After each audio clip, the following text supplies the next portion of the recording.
সম্মানিত উপস্থিতি, গত জুমায় আমরা আলোচনা করেছি শীতকালে শিক্ষা সফরের নামে যে অপসংস্কৃতি হয়, অর্থাৎ এই শীতকাল আসলে আমরা দেখতে পাই রাতটা দীর্ঘ হয়ে যায়, দিনটা অনেক ছোট হয়ে যায়। রাতটা যখন দীর্ঘ হয় তখন অনেক ছেলে যারা ইয়াং জেনারেশন রয়েছে তারা পিকনিকের আয়োজন করে থাকে, তারা এভাবেই তাদের রাতটা কাটিয়ে দেয়। সেখানে গান বাজনার আয়োজন হয়। দিনের বেলা দিনটা অনেক ছোট হয় এবং ঝড় বৃষ্টি বাদল এগুলো না থাকার কারণে অনেকেই এটাতে শিক্ষা সফর অথবা আনন্দ ভ্রমণের জন্য বের হয় বিভিন্ন জায়গায়।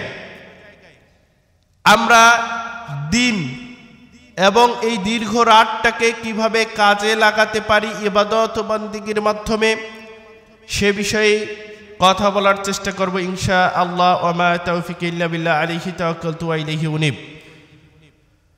সম্মানিত উপস্থিতি, মহান রব সূরা মুদ্দাসসিরের মধ্যে বললেন, ইয়া আইয়ুহাল মুদ্দাসসির, হে বস্ত্র আবৃত, ফানজির, ওঠো, অতঃপর সতর্ক হও, ওয়া রাব্বাকা ফাকাব্বির, এবং তোমার রবের বরত্ব মহত্ব ঘোষণা করো, প্রকাশ করো। অর্থাৎ রাতটা যে দীর্ঘ রয়েছে এই রাতটাতে উঠতে বললেন কে? মহান রব। কাকে? রাসূল সাল্লাল্লাহু আলাইহি ওয়াসাল্লামকে। আবার সূরা মুজাম্মিলের মধ্যে মহান রব বলছেন যে, ইয়া আইয়ুহাল মুজাম্মিল, হে চাদর আবৃত, কুমিল লাইলা ইল্লা কলিলা, ঘুম থেকে জাগ্রত হও, ওঠো, অতঃপর রাতের সালাতের জন্য দাঁড়িয়ে যাও। ইল্লা কলিলা, সামান্য কিছু অংশ ছাড়া। অর্থাৎ রাতটা যে রয়েছে এ রাতের সামান্য অংশ ছাড়া গোটা রাতটাই দাঁড়িয়ে যাও ইবাদত করার জন্য, সালাত আদায় করার জন্য, রাতের সালাতের জন্য। মহান রব বলেন আল্লাহ রাসূল সাল্লাল্লাহু আলাইহি সাল্লামকে, নিসফাউ, অর্ধেক, আউইনকুস মিনহু কলিলা, রাতের অর্ধেক অথবা তার একটু কম। আবার বললেন আউসিদ আলাইহি ওয়ারাতিলিল কুরআন ওয়া তারতিলা, অথবা এর চেয়ে একটু বেশি। তার মানে কি বোঝা গেল? রাতের অর্ধেকটা ইবাদত করতে হবে, অথবা তার থেকে কিছু কম, অথবা রাতের থেকে বেশি অংশ, অথবা কিছু সময় ঘুমিয়ে বাকি সময়টা আল্লাহর ইবাদত। এবং মহান রব বললেন আল্লাহ রাসূল সাল্লাল্লাহু আলাইহি ওয়াসাল্লাম কি এই রাতের এই দীর্ঘ রাতটা রয়েছে, এই রাতটাকে আমরা কাজে লাগাতে পারি। ওয়ারাতিলিল কুরআন ওয়া তারতিলা, মহান রব তার রাসূল সাল্লাল্লাহু আলাইহি ওয়াসাল্লামকে বললেন আপনি ধীরে ধীরে স্পষ্ট করে কোরআন তেলাওয়াত করুন। অতএব আমরা এই আমলগুলো শীতকালে বেশি কাজে লাগাতে পারি যেহেতু রাতটা দীর্ঘ হয়।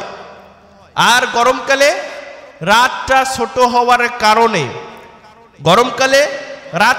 হওয়ার কারণে, হয়তো ভালোভাবে ঘুমটা আমাদের হয় না, ঘুমটার তৃপ্তি আসে না।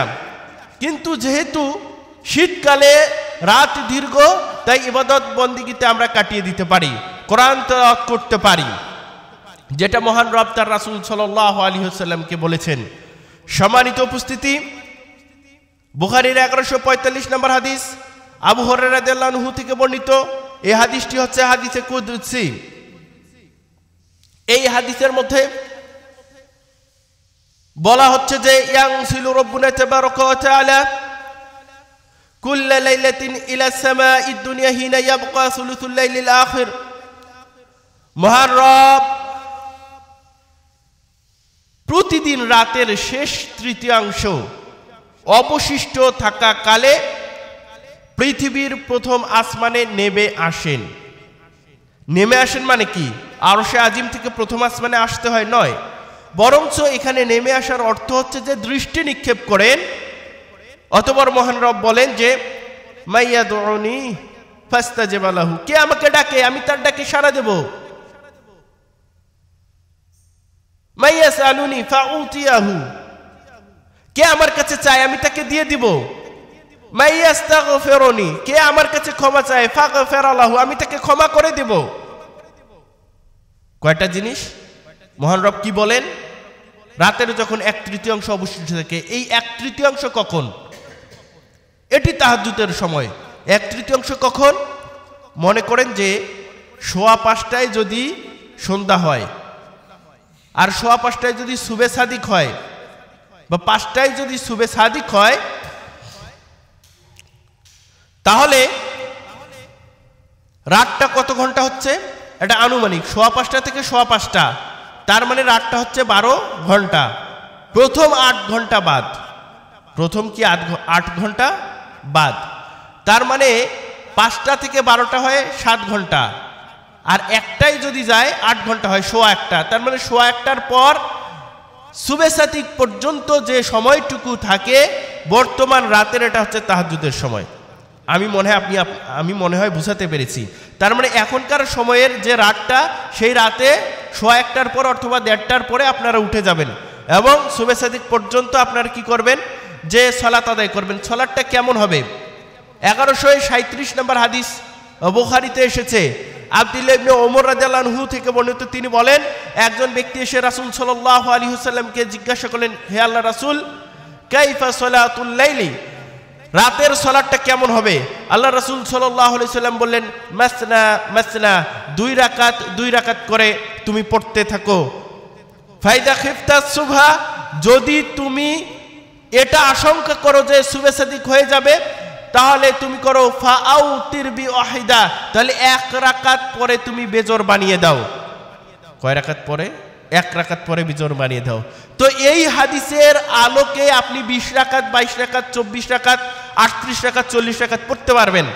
তবে আল্লাহ রাসূল সাল্লাল্লাহু আলাইহি ওয়াসাল্লাম তিনি এই তার যে রাকাত আছে, রাকাত সংখ্যা কমিয়ে দিতেন, কিন্তু সালাতটাকে দীর্ঘ করে দিতেন। আম্মা জান আয়েশা রাদিয়াল্লাহু আনহা থেকে বর্ণিত আছে যে আল্লাহ রাসূল সাল্লাল্লাহু আলাইহি ওয়াসাল্লাম রমাদান অথবা রমাদানের বাইরে 11 রাকাতের বেশি সালাত আদায় করেন নাই। অন্য হাদিস থেকে 13 রাকাতের প্রমাণ আছে, অর্থাৎ আল্লাহ রাসূল সাল্লাল্লাহু আলাইহি ওয়াসাল্লাম থেকে সর্বোচ্চ এই 13 রাকাতটাই প্রমাণিত হাদিস থেকে জানা যায়। অতএব এই 13 রাকাতেই যে আপনি পড়বেন এমনটা নয়, বরঞ্চ মাসনা মাসনা এই হাদিসের আলোকে আপনি আরো বেশি অগণিত পড়তে পারেন। তখন আপনার হয়তোবা রাকাত সংখ্যা বাড়বে, কিন্তু সালাতের দীর্ঘায়ুটা কমে যাবে। আশা করি আমি আপনাদেরকে বোঝাতে পেরেছি।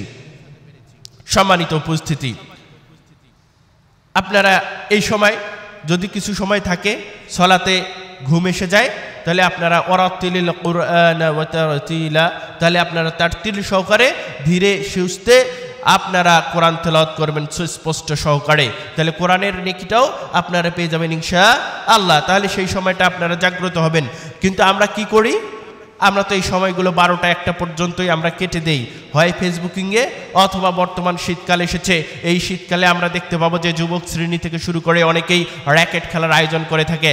আবার র্যাকেট খেলার আয়োজন করে তো করে, আবার সেই র্যাকেট খেলাটা খেলে বিদ্যুৎ চুরি করে।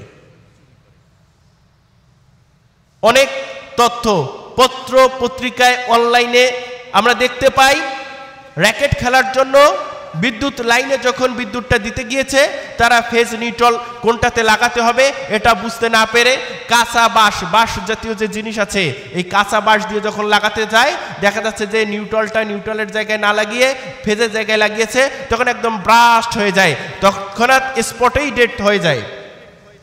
এই মৃত্যুর চেয়ে খারাপ মৃত্যু আছে? এই মৃত্যুর চেয়ে খারাপ মৃত্যু নাই। যেমন আপনি ফরজ তরফ করে গাছের মাথায় উঠেছেন, ওইখান থেকে পরে গিয়ে মারা গেছেন, তা কবিরা গুনাহ অবস্থায় আপনি মারা গেলেন না? আপনি বিদ্যুৎ চুরি করা অবস্থায় মারা গেলেন, তাহলে চুরি করতে গিয়ে মারা গিয়েছেন, তার মানে কবিরা গুনাহ করা অবস্থায় আপনি মারা গেলেন। আচ্ছা, মারা যাননি, আপনি র্যাকেট খেলতেছেন, খেললেন, এই র্যাকেট খেলার কারণে দুইটা সমস্যা, একটা তো ভয়ানক সমস্যা, আর প্রথম যে সমস্যাটা এটা দুনিয়ায় সমস্যা। কি সমস্যা সেটা? কোনো কারণে যদি ট্রান্সফরমারটা ব্রাস্ট হয়ে যায়, নষ্ট হয়ে গেল, এর দায়ভার ওই গ্রামের সংশ্লিষ্ট যারা রয়েছেন তাদেরকে নিতে হবে, ওই ট্রান্সফরমারের মূল্য দিতে হবে। এটা 5 কেবি ট্রান্সফরমারের মূল্য 38,000 টাকা। তাহলে ওইটা যদি 25 কেবি হয় তাহলে কত টাকা দিতে হবে? আমি কি আপনাদেরকে বোঝাতে পেরেছি? যদি এটা প্রমাণিত হয়, ছেলেরা যেহেতু ওটা নষ্ট করে ফেলেছে। আর একটা কথা মনে রাখবেন, আপনার মনে করেন কোনো কারণে ধরা খায়নি, কিন্তু ওভারলোডেড কারণে ওই ট্রান্সফরমার থেকে আপনার ওই যে র্যাকেট খেলার কারণে ট্রান্সফরমারটা নষ্ট হয়েছে, তা আপনাদের বিদ্যুৎগুলো বন্ধ থাকবে না। একদিন 2 দিনের জন্য ওটা নষ্ট হয়েছে, ওটা পরিবর্তন করতে হবে। তা আপনারা মাঝখান থেকে যদি অফিস জানতে নাও পারে, তারপরে আপনারা ভুক্তভোগী সাফার করবেন কিনা? যদি ধরা পড়ে তাহলে মূল্য দিতে হবে।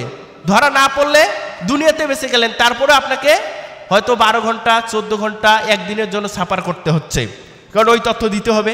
রাতের বেলা যদি 1টা-2টার সময় নষ্ট হয়ে যায়, ওই সময় তো ট্রান্সফর্মার নিয়ে এসে ঠিক করে দিবে না, এমনটা সম্ভাবনা নেই, পরের দিন করবে, এখানে সাফার করতে হচ্ছে। আর একটা যেটা সব থেকে বড় সমস্যা এবং মারাত্মক সমস্যা, এই সম্পদটা হচ্ছে দেশের 18 কোটি জনগণের। বিদ্যুৎ কি একটা সম্পদ না? এটা কার সম্পদ? দেশের সরকারের। সরকারের মানে কি? জনগণের। জনগণের মানে কি? 18 কোটি। আপনার ভাগ আছে, আমার ভাগ আছে, ওনার ভাগ আছে। আপনি যেটা অপচয় করলেন, নষ্ট করলেন, কিয়ামতের মাঠে এটা কি আল্লাহর হক না বান্দার হক? বান্দার হক। তাহলে বান্দার হক যদি হয়, তাহলে আপনাকে ক্ষমা নিয়ে অথবা তার পরিবর্তে আপনাকে সব দিতে হবে। আচ্ছা, কথার কথা ধরলাম, আপনাকে ক্ষমা করে দিবে, তাহলে 18 কোটি জনগণের কাছেই যেতে হবে না? যেতে হবে। তো কত মারাত্মক বিষয়। অথবা যদি সব দিতে হয়, তাহলে আপনাকে কি করতে হবে? সব দিতে হবে 18 কোটি জনগণকে। তাহলে এটা থেকে কারো ব্যক্তিগত একজনের হক। দেখেন, আপনি মেয়ের সম্পদ মেয়েকে না দিয়ে ছেলেকে দিয়েছেন। মেয়ে হয়তো বা কিয়ামতের মাঠে বলতে পারে, বাবা তো ভুল করছে পৃথিবীর বুকে।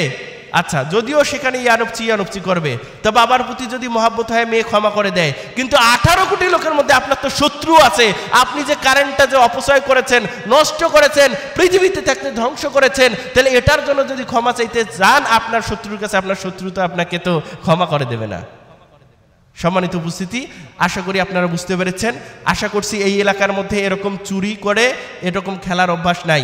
আবার অনেকে চুরি করে ওই পুকুর সেচে মাছ মারার জন্য, করে না এরকম, অথবা অন্য কোথাও পানি দেয়। এগুলো করা যাবে না, এগুলো একেবারেই হারাম, নাজায়েজ।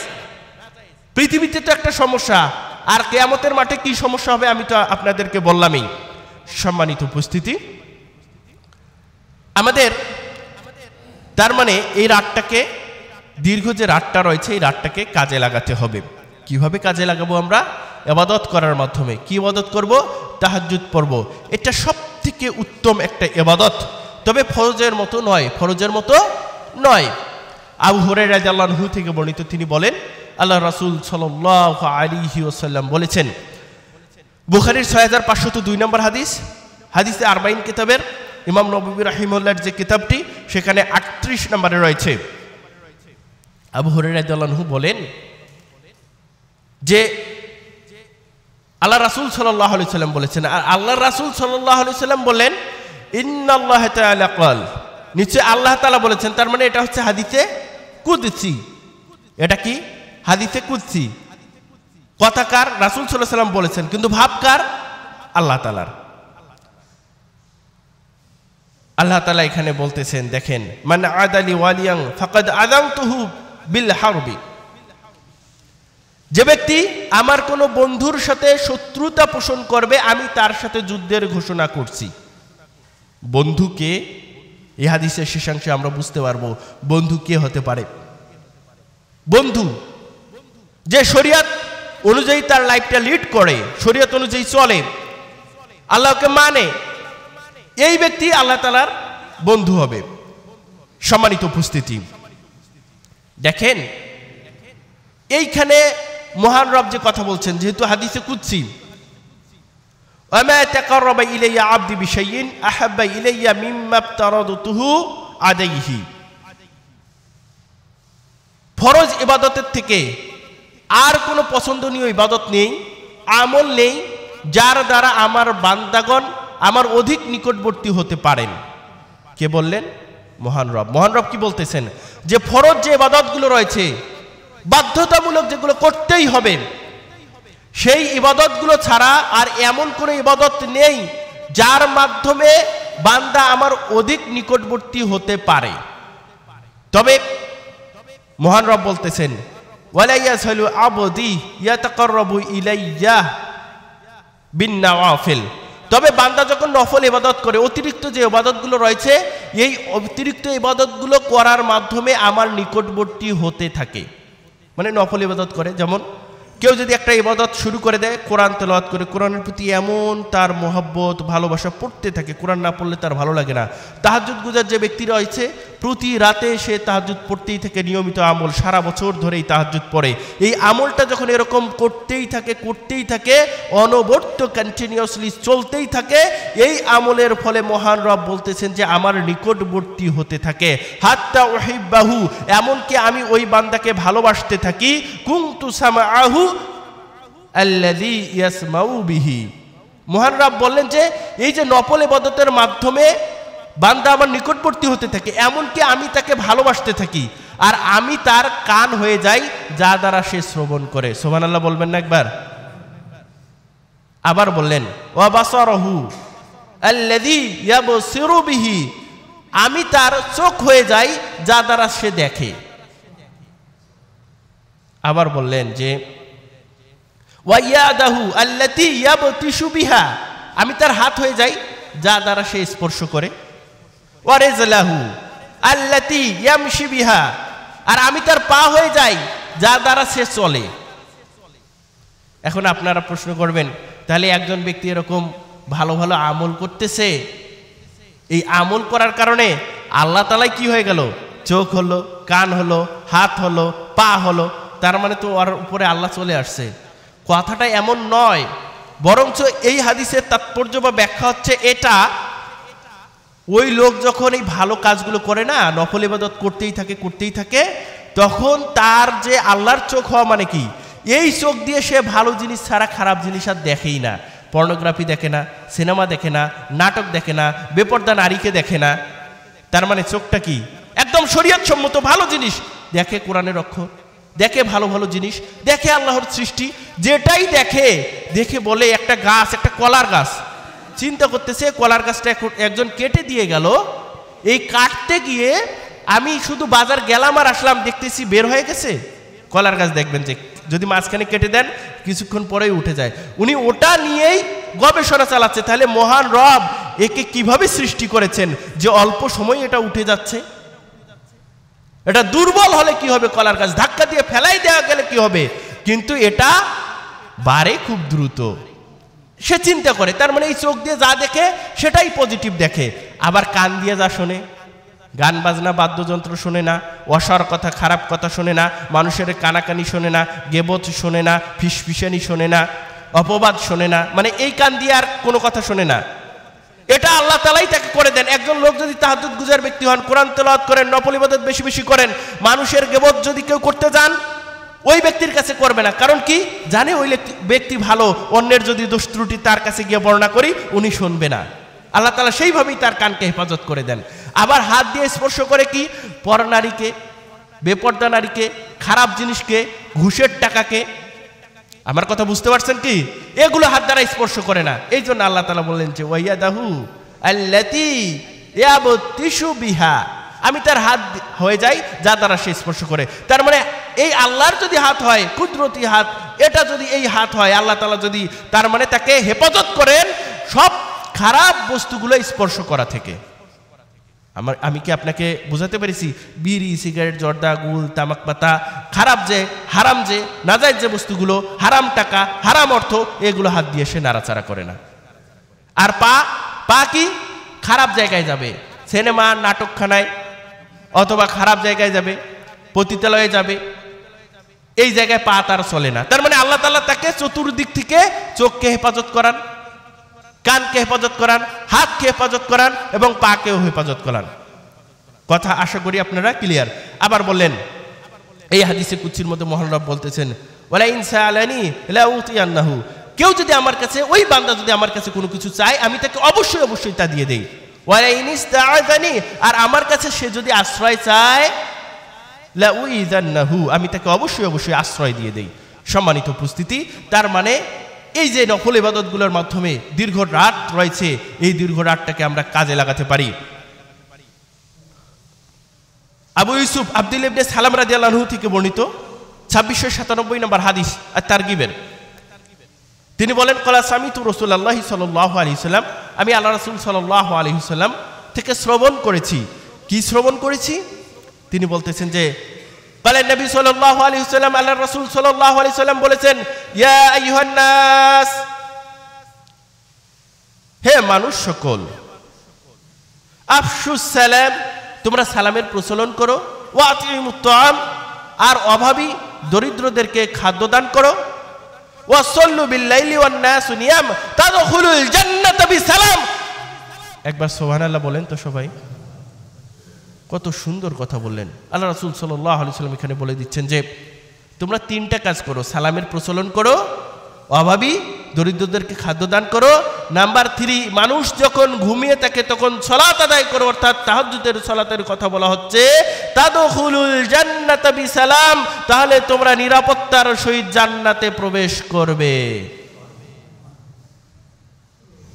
মানে কোনো বাধা বিঘ্ন কোনো কিছুই নেই, শুধু জান্নাত। বলা হচ্ছে আমরা সময়গুলোর ক্ষেত্রে সময়কে যেভাবে ব্যয় করি, যেভাবে নষ্ট করি, আমার কাছে মনে হয় দীর্ঘ রাত আমার জন্য পড়ে রয়েছে। আমি ঘুমাতে যদি 12টার সময় যাই এই দীর্ঘ রাতে, তাহলে আমি তারপরে আমার ঘুমটা পর্যাপ্ত হয়ে যাবে, কারণ ফজরের সালাত কয়টায়? 5:30 জামাত। আমি যদি 5টায় উঠি তাহলে আমার জন্য হয়ে যাবে 12টা 1টা পর্যন্ত ফেসবুকিং, টিভি, সিনেমা, গল্প, গুজব, র্যাকেট খেলা, অন্যান্য কিছুর মধ্যে আমরা ব্যয় করি। এই জন্য আল্লাহ রাসূল সাল্লাল্লাহু আলাইহি ওয়াসাল্লাম বলেছেন, বুখারীর 6412 নম্বর হাদিস, তিরমিজির 2304 নম্বর হাদিস, ইবনে মাজার 4170 নম্বর হাদিস, মিশকাতের 5155 নম্বর হাদিস, আব্দুল্লাহ ইবনে আব্বাস রাদিয়াল্লাহু আনহু থেকে বর্ণিত, তিনি বলেন, আল্লাহ রাসূল সাল্লাল্লাহু আলাইহি ওয়াসাল্লাম বলেছেন, নি'মাতানে কাসীরুম মিনান নাস আস-সিআতু ওয়াল ফারাগ। নি'মাতানে কাসীরুম মিনান নাস মাগবুনুন ফীহিমা আস-সিআতু ওয়াল ফারাগ। দুইটা নিয়ামতের ব্যাপারে মানুষ সবথেকে বেশি ধোঁকায় পড়ে। কয়টা নিয়ামত? দুইটা নিয়ামতের ব্যাপারে মানুষ সবথেকে বেশি ধোঁকায় পড়ে। আস-সিহাতু, একটা হচ্ছে সুস্থতা, ওয়াল ফারাগ, আর একটা হচ্ছে অবসরতা, অবসর সময়। সিহাত তার মানে সুস্থতা। কেন ধোঁকায় পড়ে? মনে করতেছে আমি এখন সুস্থ আছি, শরীরটা ভালো, কয়েকদিন অসুস্থ, আমি এখনো ওষুধ খাচ্ছি, সকালে ওষুধ খেয়েছি, আল্লাহ তাআলা অসুস্থ রেখেছেন। তো তারপরেও আমি চিন্তা করলাম আমাকে যেহেতু জুমা পড়তেই হবে, তা আমি আমার জুমায় গিয়েই সালাতটা পড়ি, হয়তো আমার একটু খুতবা দিতে কষ্ট হবে, তারপরে তো আমি কথাগুলো যেহেতু আমার কথাগুলো বলতে পারবো ইনশাল্লাহ।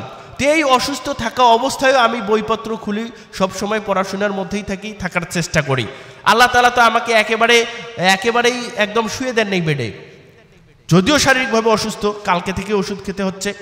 তো এই যে কিন্তু আমি অসুস্থ রয়েছি, এই অবস্থায় যদি থাকি, আর যখন সুস্থতা হয় তখন যদি চিন্তা করি যে আমি অসুস্থ ছিলাম, বিছানায় পড়েছিলাম 2-4-5 দিন, অথবা মেডিকেলে ছিলাম 2 মাস 3 মাস, তাহলে আমি এখন যেহেতু সুস্থ হয়েছি, মামার বাড়ি বেড়াই আসি, খালার বাড়ি বেড়াই আসি, শ্বশুর বাড়ি বেড়াই আসি, বাপের বাড়ি বেড়াই আসি, এখন খেলাধুলায় সময়টা কাটাই, অনেকদিন খেলাধুলা করতে পারি নাই বন্ধু বান্ধবের সাথে। কিন্তু যে মহান রব মেডিকেলে তাকে 2 মাস বেডের মধ্যে রাখার পরেও সুস্থতা দান করলেন, তিনি এই 2 মাস পরে মহান রবের শুকরিয়ার জন্য এটা চিন্তা করে না যে আমি আল্লাহ তাআলার এখন শুকরিয়া জ্ঞাপন করি, অর্থাৎ ইবাদত বন্দেগীতে কাটিয়ে দিই। এটা কি করে মানুষ? করে না। এই সুস্থতার ব্যাপারে মানুষ গাফিলতি করে, বেশি ধোঁকায় পড়ে। আর অবসর সময় কি? মানুষ দেখবেন যে 2 দিন ছুটি রয়েছে, কয়দিন ছুটি? 2 দিন ছুটি। এখন অনেক প্রতিষ্ঠানই 2 দিন, শুক্রবার এবং শনিবার ছুটি দেওয়া হয়। 5 দিন যে চাকরি করে, যে কোনো জায়গায় চাকরি করতে পারে, 5 দিন সুন্দরভাবে সে কি করেছে, 5 দিন যখন চাকরি করে বিভিন্ন কাজের জন্য সে ব্যস্ত থাকে, তার ইসলামিক বই পড়া, তার কোরআন তেলাওয়াত করা, তার যে নফল ইবাদত, এটা কম করতে পারে। কিন্তু যখন আবার ছুটি পায় এই 2 দিন আবার চিন্তা করে আমি বগুড়ায় থাকি, আমার বাড়ি রংপুর, আমি বগুড়ায় থাকি, আমার বাড়ি গাজীপুর, আমার বাড়ি চাঁপাইনবাবগঞ্জ, এই 2 দিন তো ছুটি পেয়েছি, আমি একটু বাড়ি থেকে ঘুরে আসি। মনে হয় কথা বুঝাতে পারি নাই। আল ফারাগ, অবসর সময়, তার মানে 5 দিন যে আমি অফিসিয়াল কাজে ব্যয় করার কারণে ফরজ যে ইবাদতগুলো রয়েছে সেগুলো আমি পালন করেছি, নফল ইবাদত বেশি বেশি পালন করতে পারি নাই। আমি যে 2 দিন সময় পেলাম, এই 2 দিন সময় আমি নফল ইবাদতগুলো বেশি বেশি করি। করে কি মানুষ? করে না। করে না জন্যই আল্লাহ রাসূল সাল্লাল্লাহু আলাইহি সাল্লাম বললেন এই 2টা বিষয়ে মানুষ বেশি ধোঁকায় পতিত হয়। তাই আমাদেরকে খেয়াল রাখতে হবে, এই 2টা বিষয়ে কাজে লাগাতে হবে। আমাদের জীবন একেবারেই ক্ষুদ্র সময়। পৃথিবীর যে সময়টুকু রয়েছে এই সময়টুকু অত্যন্ত কম সময়। মুস্তাওরিদ ইবনে শাদ্দাদ রাদিয়াল্লাহু আনহু থেকে বর্ণিত, ক্বালা সামিতু রাসূলুল্লাহ সাল্লাল্লাহু আলাইহি ওয়াসাল্লাম ইয়াকুল, মুস্তাওরিদ ইবনে শাদ্দাদ রাদিয়াল্লাহু আনহু তিনি বলেন যে আল্লাহ রাসূল সাল্লাল্লাহু আলাইহি সাল্লাম থেকে আমি শ্রবণ করেছি, তিনি বলেছেন, হাদিসটি আপনারা পেয়ে যাবেন তিরমিজির 2323 নম্বরে, ইবনে মাজাহ 4108 নম্বরে, মিশকাতের 5156 নম্বরে। তিনি বলেন আল্লাহ রাসূল সাল্লাল্লাহু আলাইহি সাল্লাম থেকে আমি শ্রবণ করেছি, তিনি বলেছেন, বর্ণনাকারীকে মুস্তাওরিদ ইবনে শাদ্দাদ রাদিয়াল্লাহু আনহু, ওয়াল্লাহি মা দুনিয়া ফিল আখিরাহ ইল্লা মিসলু মা ইয়াজআলু আহাদুকুম ইসবাআহু ফিল ইয়ামমি ফালইয়ানজুর বিমা ইয়ারজিউ। আখিরাতের তুলনায় পৃথিবীর জীবন হচ্ছে এরকম, উদাহরণ হচ্ছে এরকম, তোমাদের কেউ যেন তার আঙ্গুলকে সাগরের মধ্যে ডুবায়, এরপর বের করে আনে কতটুকু পানি সে উঠাতে পেরেছে। আবার বলতেছি, আল্লাহ রাসূল সাল্লাল্লাহু আলাইহি ওয়াসাল্লাম কি উদাহরণ দিলেন যে আখিরাতের তুলনায় দুনিয়ার এই জীবন হচ্ছে এরকম, তার উদাহরণ হচ্ছে এরকম, তোমাদের কেউ তার আঙ্গুলকে যেন সাগরের মধ্যে প্রবেশ করায় অথবা তুলে দেখে কতটুকু পানি আনতে পেরেছে। আনার পর কি দেখবে? 1 ফোঁটা পানিও নাই, আঙ্গুলটা শুধু ভেজা ভেজা মনে হচ্ছে। এই ভেজা ভেজা তার মানে পানি নাই, ভেজা ভেজা শুধু চিহ্ন। এরকম হচ্ছে এই পার্থিব জীবন, শুধু ভেজা ভেজা। আর সমস্ত সাগর যেরকম অসীম জীবন, অসীম যে আমরা জান্নাত যদি পাই তাহলে এই যে অসীম যে একটা সময় রয়েছে এই সময়টা হচ্ছে পরকাল। এই সময়টা কি? পরকাল। আর আমরা এই পার্থিব সংক্ষিপ্ত সময়ে সুখে থাকার জন্য আমরা কি না করি? হালাল হারাম বেছে চলি না, মানুষের হক মেরে খাইতে তক্কা করি না। অথচ এই সময়টুকু আমরা যদি একটু কষ্ট বই বুঝি না, একটা চাকরি পাওয়ার জন্য মাস্টার্স পাস করা লাগে, এরপর চাকরির প্রিপারেশন নেওয়া লাগে। ওই যদি চাকরির প্রিপারেশন নেয়, বিশেষ ক্যাডার হয়, ওকে কত পড়াশোনা করতে হয়। ওই সময় কালকে পরীক্ষা আছে, কথার কথা কালকে পরীক্ষা আছে একজনের, এসএসসি পরীক্ষার কথাই ধরেন, তো যে গিয়ে যদি বলেন দোস্ত চলো তো গান বাজনা শুনতে চাই, ও যাবে না। কেন যাবে না? কালকে পরীক্ষা। তা আপনি পৃথিবীতে এসেছেন পরীক্ষা দেওয়ার জন্য, তো আপনাকে যে একটা ইনস্ট্রাকশন দেওয়া হয়েছে, শরিয়া দেওয়া হয়েছে, এই শরিয়ার বাইরে কি আপনি যেতে পারেন? আপনার কালকের পরীক্ষা, আজকে আবার রাতেই নোটিশ আসতে পারে যে অমুক জেলায় অমুক বিভাগে বন্যা হয়েছে অথবা দেশের পরিস্থিতি ভালো নয়, কালকের পরীক্ষা স্থগিত হইতে পারে, সম্ভাবনা আছে। কিন্তু আপনি আজকে যে গান বাজনা শুনতে যাচ্ছেন, আপনি যে খারাপ কাজের সাথে সম্পৃক্ত হচ্ছেন, আপনি যে কিছুক্ষণের মধ্যে মারা যাবেন না, ওই গান বাজনা শুনতে যাইতে যাইতে মারা যাবেন না, আপনি যে মানুষের আলটা ঠেলতে যাবেন, ওই আলটা কাটতে কাটতে মারা যাবেন না, এইটার গ্যারান্টি আপনাকে কে দিল? যদি এতটুকু থাকতো ঈমান, তাহলে তো মানুষ খারাপ কাজ করতে পারে না। সম্মানিত উপস্থিতি, তার মানে আমি আপনাদেরকে বোঝাতে চাইলাম এই পার্থিব জীবনটা এত সংক্ষিপ্ত, এই জীবনটাকে প্রেসক্রাইব অনুযায়ী আমাদেরকে চলতে হবে। কিভাবে? আপনি অসুস্থ হয়েছেন, সুস্থতার জন্য ডাক্তার আপনাকে প্রেসক্রিপশন দিয়েছে যে আপনি এতটার সময় উঠবেন, ঠিক আছে, যে সকালবেলা আপনি উঠবেন, উঠে আপনার যেহেতু ডায়াবেটিস আছে আপনি হাঁটবেন। কত দূর হাঁটবেন বলেন তো? বলে যে 5 কিলোমিটার যাবেন, 5 কিলোমিটার আসবেন।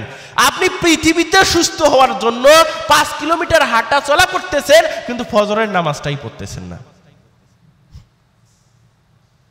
এই ডাক্তারের দুনিয়ার প্রেসক্রিপশন নগদ তো, যে না হলে মনে হয় ডায়াবেটিসে মারা যাবো। আর যিনি সুস্থ করতে পারেন তার শুকরিয়া আদায় নাই। ডাক্তারের ক্ষমতা আছে সুস্থ করার।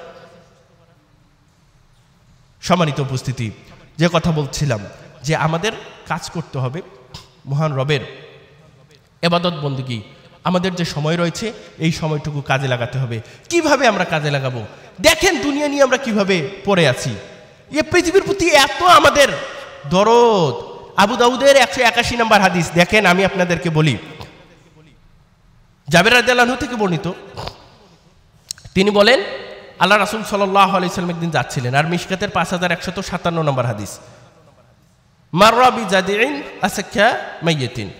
আল্লাহ রাসূল সাল্লাল্লাহু আলাইহি ওয়াসাল্লাম এবং সাহাবায়ে কিরাম একদিন যাচ্ছিলেন একটা কান কাটা মৃত বকরির পাশ দিয়ে। কান কাটা মৃত বকরির পাশ দিয়ে যখন যাচ্ছিলেন, তখন আল্লাহ রাসূল সাল্লাল্লাহু আলাইহি ওয়াসাল্লাম বললেন যে আইয়ুকুম ইউহিব্বু আন্না হাযা লাহু বিদিরহামিন, তোমাদের মধ্যে কেউ কি আছো 1 দিরহামের বিনিময়ে এই কান কাটা মৃত বকরির বাচ্চাটাকে তোমরা নিতে পছন্দ করো? তখন সাহাবায়ে কেরাম উত্তর দিচ্ছেন, মা নুহিব্বু আন্নাহু লানা বিশাইইন, আমরা কোনো কিছুর বিনিময়ে তা আমাদের হোক এটা পছন্দ করি না। কেন? এমনিতেও যদি দেয় নেবে না, কারণ কি? একে তো মৃত্যু, ওর গোস্ত খাওয়া যাবে না, একে তো কান কাটা, ওর চামড়া কাজে লাগবে না, তাহলে ওক নিয়ে আসলে কি হবে? নিজের আরো কাজ বাড়বে, একটা গর্ত খনন করতে হবে, ওটাকে মাটি চাপা দিতে হবে, কাজ বেড়ে যাবে না? তাহলে ওটা কি চাবে যে কেউ আমার হোক? তখন আল্লাহ রাসূল সাল্লাল্লাহু আলাইহি সাল্লাম বলেন, ফাওয়াল্লাহি লাদ দুনিয়া আহওয়ানু আলাল্লাহি মিন হাযা আলাইকুম, তোমাদের কাছে এই নাক কাটা কান কাটা এই মৃত বকরির বাচ্চাটা যত অপছন্দনীয়, মহান রবের নিকটে এই পৃথিবী তার থেকে বেশি অপছন্দনীয়। তার মানে আপনারা যদি মহান রবের নিকটে যদি এটা অপছন্দনীয় হয়, কেমন? মহান রব কিন্তু এই পৃথিবীকে কোনো ক্রমেই প্রাধান্য দেন না, কিন্তু তাদের জন্যই প্রাধান্য দেন যারা তার হুকুম আহকাম মেনে চলেন, শরীয়ত অনুযায়ী জীবন পরিচালনা করেন। 5177 নম্বর হাদিস, মিশকাতের সাল ইবনে সাঈদ রাদিয়াল্লাহু আনহু থেকে বর্ণিত, তিনি বলেন আল্লাহ রাসূল সাল্লাল্লাহু আলাইহি সাল্লাম বলেছেন, লাউ কানাত দুনিয়া তাআদুলু ইনদাল্লাহি জানাহা বাউদাতিন মা সাকা কাফিরান মিনহা শুরবাতান, যে আল্লাহ তাআলার কাছে পৃথিবীর মূল্য যদি একটা মাছির ডানার সমপরিমাণ হতো। কার সমপরিমাণ? মাছির ডানার সমপরিমাণ। কার মূল্য বলেন তো দেখি? পৃথিবীর উপরে যা আছে, পৃথিবীর উপরে কি আছে? সকল আলু, শুধু দাড়িগাছা গ্রামের আলু না, সকল আলু এই পৃথিবীর মধ্যে যা আবাদ হয়, ধান, চাল, গম, হীরা, মানি, মুক্তা, এই যে গ্যাস রয়েছে প্রাকৃতিক সম্পদ, পেট্রোলিয়াম রয়েছে, তেল রয়েছে প্রাকৃতিক সম্পদ, যা কিছু আছে, বিল্ডিং, ভাটা, এটা ওটা সব মিলে যা কিছু আছে, এগুলোর মূল্য যদি একটা মাছির ডানার সমপরিমাণ হতো, তাহলে আল্লাহ তাআলা কোনো কাফিরকে এক ঢোক পানি গিলতে দিতেন না। মূল্যই নাই এর পৃথিবীর এই সম্পদের। তা আমরা কি বেশি মূল্য দেই? কেন মূল্য দেই? হুজুর কি বলবে না বলবে, এটা সব এলাকায় হয়। হুজুর কি বলবে না বলবে, যদি আজকে জুমার দিনে আমি এই আলুটা লাগাইতে না পারি, আমার আলু এবার নষ্ট হয়ে যাবে, আলুই পাবো না, আমি দেরি হয়ে যাবে। আজকে যদি আমার মাঠের কাজটা শেষ করতে না পারি, তাহলে আমার আবাদ সুবাদার হবে না, এবার চলে যাবে। মানে চিন্তা ভাবনা আমাদের এরকম। সম্মানিত উপস্থিতি, যে কথা বলতেছিলাম, আমাদেরকে এই পৃথিবীকে প্রায়োরিটি দেওয়া যাবে না। মহান রব তো বললেন, বাল তুসিরুনাল হায়াতাদ দুনিয়া, তোমরা এই পার্থিব জীবনকে বেশি প্রায়োরিটি দিয়ে থাকো, ওয়াল আখিরাতু খায়রুম ওয়া আবকা, অথচ আখিরাতের জীবন সর্বোত্তম এবং স্থায়ী। কোন জীবনকে প্রাধান্য দিতে হবে? আখিরাতের জীবনকে। আপনি কোনটা বেছে নেবেন? ইটস ইওর ওন চয়েস, এটা আপনার পছন্দ, আপনি কোনটাকে নেবেন। তবে হ্যাঁ, সন্ন্যাসীগিরি করে তো আর ইসলাম বলে নাই। সন্ন্যাসীগিরিতে বলছে কি? বলে নাই। ইসলাম বলছে সংসারও করতে হবে, ইবাদতও করতে হবে। তো ব্যবসা বাণিজ্য বন্ধ করতে হয়, জানেন তো? জুমার দিনে, জুমার যখন আজান হয়ে যাবে তখন কি করতে হবে? সবকিছু বন্ধ। তার মানে আপনাকে, সূরা জুমার মধ্যে আছে, এর আলোচনা আমি আগেও করেছি, তার মানে আপনাকে মসজিদে আসতেই হবে। সম্মানিত উপস্থিতি, যে কথা বলতেছিলাম, তার মানে পৃথিবীটা আমাদের কাছে এমন হয়ে গেছে এখন যে পৃথিবীকে অনেক বেশি আমরা প্রায়োরিটি দিই, অথচ প্রায়োরিটি দেওয়ার কথা ছিল না। প্রায়োরিটি দেওয়ার কথা ছিল কি? পরকালকে, আখিরাতকে, আমরা কিভাবে জান্নাত লাভ করতে পারি, সেই জীবনকেই বেশি প্রায়োরিটি দেওয়ার কথা ছিল। কিন্তু আমাদের ঈমানটা পাকাপোক্ত না হওয়ার কারণে আমরা মনে করি যে আজকে যদি আমি আমার এই পার্থিব কাজটা সমাধান করতে না পারি, তাহলে হয়তোবা আমি তাহলে হয়তোবা আমি সামনের যে দিনগুলো রয়েছে অভাব অনটনে দারিদ্রতার মধ্যে নিমজ্জিত হব। কিন্তু সাহাবায়ে কেরাম তাবিঈন এদের এই জীবন থেকে এগুলো ইতিহাস পাওয়া যায় না, বরঞ্চ তারা বলেছে তাদের সব কিছু যাক, আখিরাত পাওয়ার জন্য তারা একদম ব্যতিব্যস্ত ছিল। সম্মানিত উপস্থিতি, আমি শুধু একটুখানি বলতে চাই, সংক্ষেপে শেষ করব। আমরা রাতটাকে কিভাবে কাজে লাগাবো আমি বলেছি, তাহাজ্জুদ গুজার করব যেহেতু দীর্ঘ রাত রয়েছে, অ্যাজ ওয়েল অ্যাজ আমরা আরেকটা বিষয়কে কাজে লাগাবো, কোরআন তেলাওয়াত করব এই রাতটার মধ্যে, এবং আরেকটা বিষয়কে আমরা কাজে লাগানোর চেষ্টা করব। সেই বিষয়টা কি? সেই বিষয়টা হচ্ছে যে দিনকে আমরা কিভাবে কাজে লাগাতে পারি। আবু উমামা রাদিয়াল্লাহু আনহু থেকে বর্ণিত, তিনি বলেন আল্লাহ রাসূল সাল্লাল্লাহু আলাইহি ওয়াসাল্লামের কাছে আমি গিয়ে বললাম, হে আল্লাহ রাসূল সাল্লাল্লাহু আলাইহি ওয়াসাল্লাম, মুরনি বিআমালিন। এটা সহিহ তারগিব ওয়াত তারহিবের 986 নম্বর হাদিসে রয়েছে। কি বললেন? মুরনি বিআমালিন, হে আল্লাহ রাসূল সাল্লাল্লাহু আলাইহি ওয়াসাল্লাম, আপনি আমাকে কিছু আমলের কথা বলুন। কিসের কথা বলুন? আমলের কথা বলুন। আল্লাহ রাসূল সাল্লাল্লাহু আলাইহি ওয়াসাল্লাম বলেন, আলাইকা বিসিয়াম, তুমি সিয়াম পালন করো, লা ইদাল্লা লাহু, কারণ তার সমপর্যায়ের কোনো ইবাদত নাই। আবার বললেন, ইয়া রাসূলুল্লাহ মুরনি বিআমালিন, আমাকে কিছু আমলের কথা বলুন। আল্লাহ রাসূল সাল্লাল্লাহু আলাইহি ওয়াসাল্লাম আবার বললেন, আলাইকা বিসিয়াম, তুমি সিয়াম পালন করো, ফাইন্নাহু লা ইদাল্লা লাহু, কারণ তার সমপর্যায়ের কোনো ইবাদত নেই। আবার বললেন যে ইয়া রাসূলুল্লাহ মুরনি বিআমালিন, আমাকে কিছু আমলের কথা বলুন। আল্লাহ রাসূল সাল্লাল্লাহু আলাইহি ওয়াসাল্লাম কি বললেন? আলাইকা বিসিয়াম ফাইন্নাহু লা ইদাল্লা লাহু, তার সমপর্যায়ের কোনো ইবাদত নেই। চতুর্থ নাম্বার যখন বললেন মুরনি বিআমালিন, তখন আল্লাহ রাসূল সাল্লাল্লাহু আলাইহি ওয়াসাল্লাম বললেন, আলাইকা বিসিয়াম ফাইন্নাহু লা মিসলা লাহু, তুমি সিয়াম পালন করো বেশি বেশি, কারণ তার উদাহরণের কোনো ইবাদত নেই। আমি বুঝাইতে পারছি আপনাদেরকে?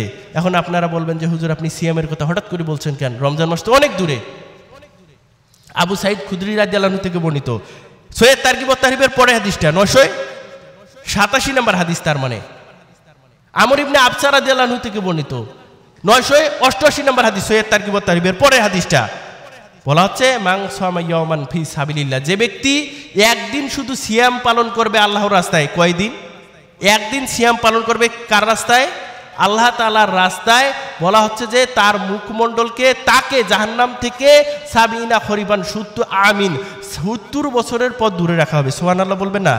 আবার আমর ইবনে আবসা রাদিয়াল্লাহু আনহু পরের হাদিসে বলা হচ্ছে 988 নম্বর হাদিসে, যে মান সামা ইয়াওমান ফি সাবিলিল্লাহি, যে ব্যক্তি একদিন আল্লাহর পথে সিয়াম রাখবে, আল্লাহকে রাজি খুশি করে, রমাদান মাসে সিয়াম নয়, যে কোনো সিয়াম পালন করবে, নিষিদ্ধ দিন 5 দিন বাদে অন্য কোনো সময় সিয়াম পালন করতেছে।